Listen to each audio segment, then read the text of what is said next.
Buenos días, chicos.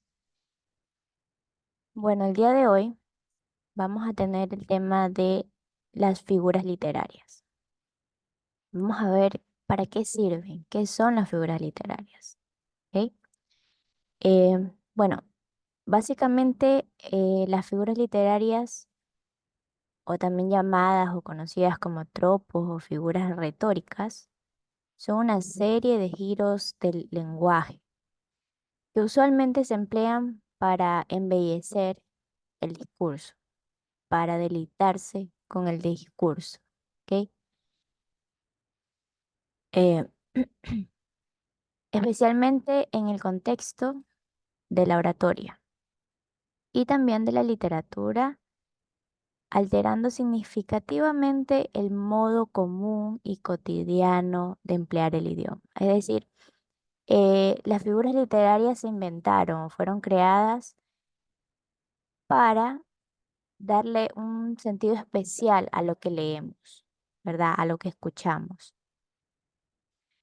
Estas suelen usarse con fines estéticos, es decir, como lo mencioné antes, para embellecer el discurso, ¿ok? Como parte de un discurso elaborado, em, también hacen énfasis en la función poética del lenguaje, es decir, en los poemas. Tiene que ver mucho también en los poemas y en la escritura de los poemas. Em, la que se centra en el modo de transmitir las figuras literarias. Bueno, estas se centran en el modo de transmitir el mensaje por encima de todo lo demás. También puede hallarse en el lenguaje coloquial a manera de giros creativos o lúdicos. Hay un sinnúmero de figuras literarias eh, creadas con un fin, ¿verdad? Estas figuras literarias usualmente las encontramos también en los poemas. Algunas de estas figuras literarias ya las conocemos y tal vez no nos acordemos exactamente de cómo se llaman estas figuras literarias, pero la hemos leído. Incluso nos ha gustado algunas frases de las figuras literarias. Dentro de las figuras literarias vamos a ver lo que son metáfora, simil, hipérbole, metonimia, sinécdoque, personificación, ¿ok? Que la personificación también es una figura literaria bastante interesante. Bueno, porque esta usualmente consiste en atribuir propiedades humanas a un objeto animado o a un animal. ¿Ok? Vamos a ver lo que es la alegoría, ¿verdad? Que esto, la alegoría es cuando nos referimos a algo sin nombrarlo. Em, También vamos a ver lo que es de la connotación, una figura literaria bastante útil en la creación de poemas. La unilateralidad, la inalterabilidad, la polisemia, la desviación de la norma, que son las figuras literarias de las cuales habla el libro también. Vamos a ver su clasificación, ¿ok? Que las figuras literarias pues tienen una clasificación ya sea por la repetición, por el contraste, ¿verdad? Según el libro, bueno, estas figuras podemos encontrarlas en la página 226, chicos. Ustedes ahí tienen la información bastante detallada. Y el día de hoy yo quisiera compartirles un video muy útil que encontré en la plataforma de Holguín, ¿verdad?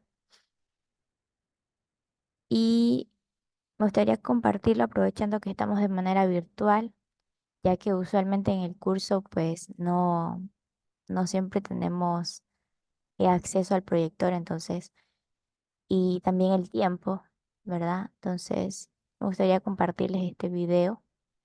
Vamos a observar, ¿ok? Dice, se llama figuras literarias o retórica. A tener en cuenta de qué otras maneras podemos llamar a las figuras literarias, su clasificación y dentro de la clasificación, cuántas figuras literarias podemos encontrarnos, ¿verdad? Vamos a ver este video entonces. Hola amigos de YouTube, hoy veremos las figuras literarias, su clasificación, definiciones y ejemplos. Si deseas ver directamente una figura en particular, puedes ver el índice en la descripción del video.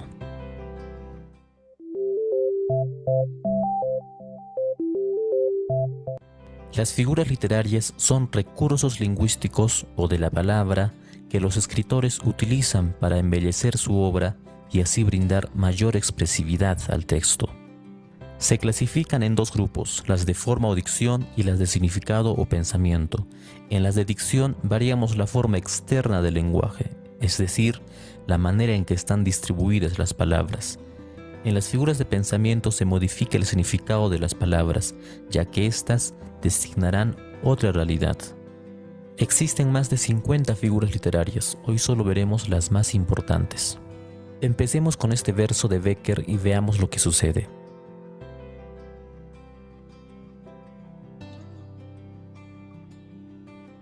El texto original no tenía un orden lógico como en la oración de abajo. Este cambio de orden se llama hipérbaton.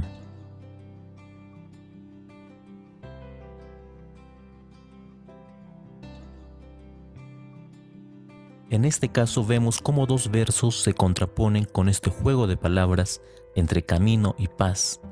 Este contraste en base a dos palabras se llama retruécano.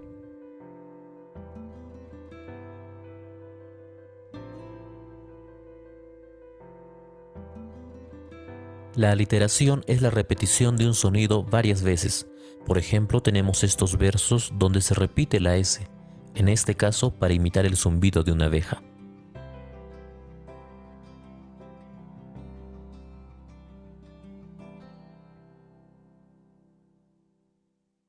Llamamos anáfora a la repetición de una o más palabras al principio de una frase o verso. En estos versos podemos notar la repetición de la palabra mientras. En este otro caso observamos dos anáforas, una de la palabra temprano y otra de las palabras no perdono a. Cuando encontremos un enlace que se repite varias veces en nuestros versos, estamos frente a un polisíndeton.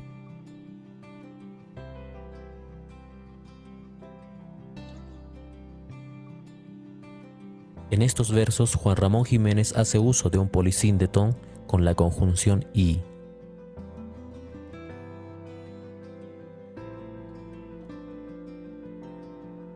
El asíndeton es lo contrario al polisíndeton. En esta figura suprimimos los enlaces y en vez de estos utilizamos las comas.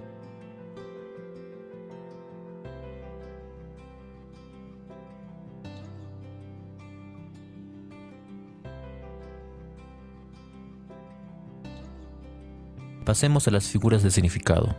La hipérbole es la exageración de un hecho. En este verso de García Lorca se exagera el dolor.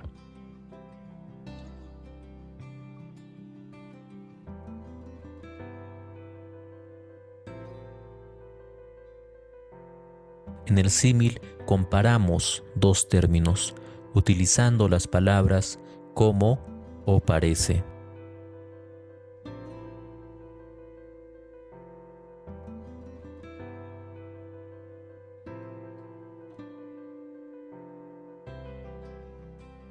La personificación es simplemente tomar a los objetos.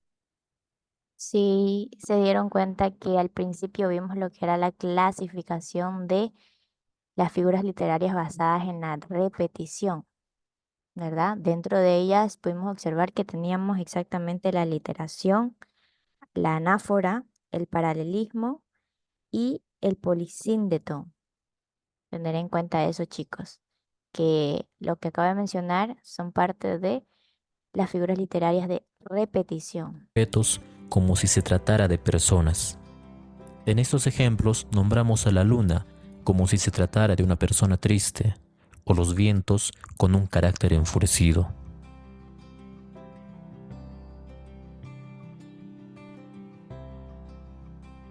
La oposición de dos ideas es llamada contraste o antítesis. Neruda opone en estos versos al amor y el olvido.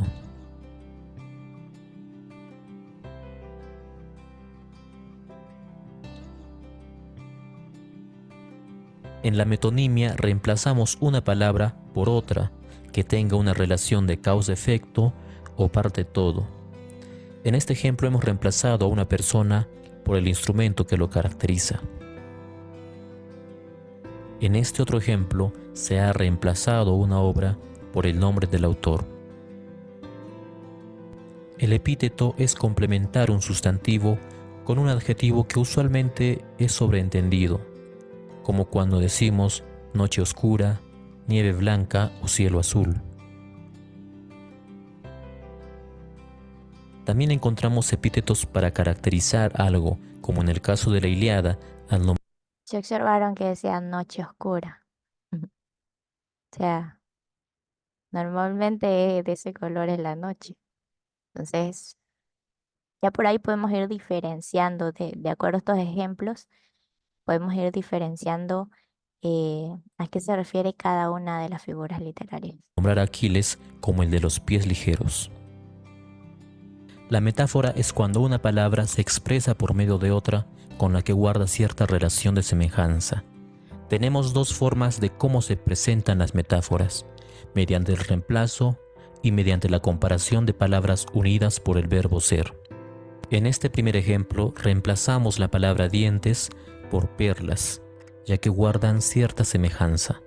En este otro caso utilizamos el verbo ser para mostrar la semejanza de la vida con los ríos.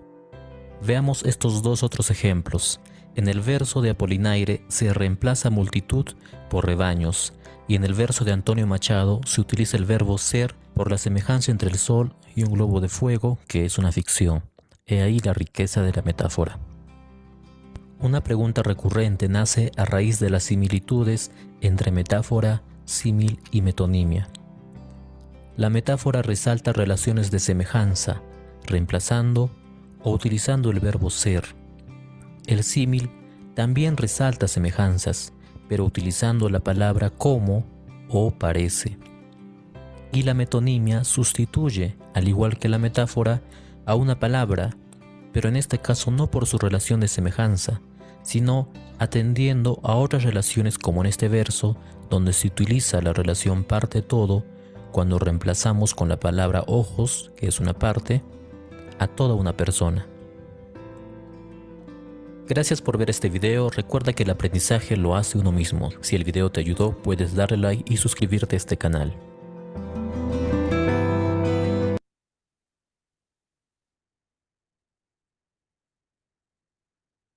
Ok, chicos, ¿qué les pareció el video? Espero que hayan prestado atención porque cuando regresemos a clases voy a hacer preguntas.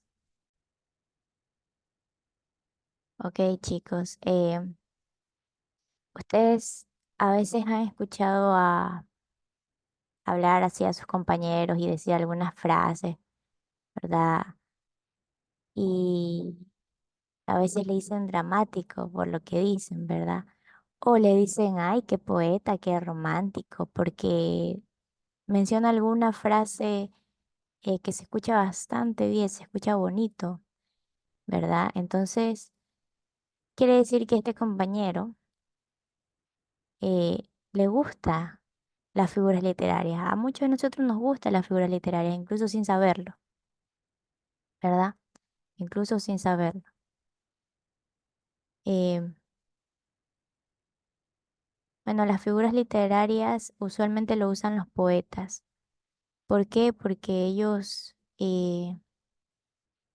aman darle ciertas características, hacer pues ciertos usos eh, para enriquecer lo que es el idioma. Y para que el idioma no suene tan común, tan básico, es que fueron creadas estas figuras literarias con ese fin, ¿ok? Para darle una armonía, darle una belleza a lo que uno habla, a lo que uno expresa, ¿verdad? Ma- eh, Darle un significado más, más expresivo. ¿Ok? Entonces, bueno, eso es la clase de hoy, chicos. Espero le haya gustado. Igual la seguiremos viendo porque son bastantes tipos y debemos aprender a diferenciar cada uno y debemos de aprender, de saber cuándo se utiliza cada una, ¿verdad?